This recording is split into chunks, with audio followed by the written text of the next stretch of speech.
Úplne klamstvá.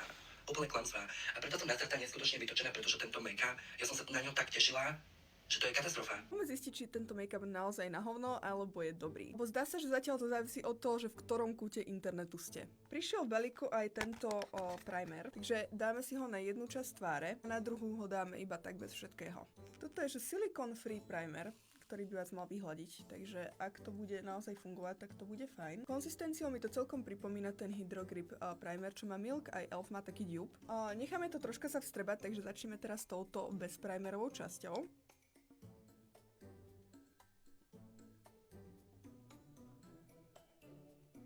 Áno, je zatiaľ pravda to, že je to hutný make-up.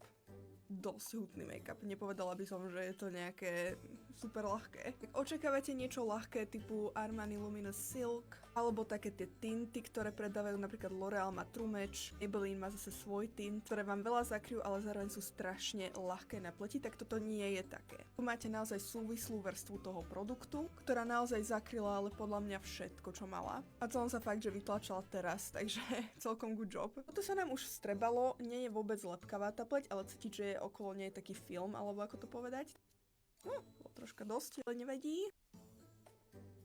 Je to trošku tým finishom pripomína Estée Lauder Double Wear, ale nie je to také lepkavé. Inak tieto make-upy vždy na konci dňa sú vlastne otázkou osobnej preferencie. Ja mám napríklad pleť, ktorá je normálna, nie je ani suchá, ani masná. Ak máte iný typ pleti, tak odporúčam pozrieť si review od niekoho, kto má ten váš typ pleti, aby ste sa zase nesklamali. Poďme si zhrnúť nejaké final thoughts k tomuto. Čo sa týka použitia primeru, nemyslím si, že táto strana je na tom nejako lepšie, čo sa týka toho, ako to buď vyzerá, alebo aký je to pocit na pleti. Samotný make-up za mňa spravil, že dosť dobrý job. Ale dávam pocit masky na tvári, to áno. Takže tak, ak ste už tento make-up vyskúšali, dajte mi vedieť, čo si myslíte v komentári, veľmi ma to zaujíma. Za mňa je toto určite najlepší make-up, ktorý Huda Beauty Candy dala von. A myslím si, že jeden z najlepších make-upov tohto roka, takže za seba dávam 9 z 10.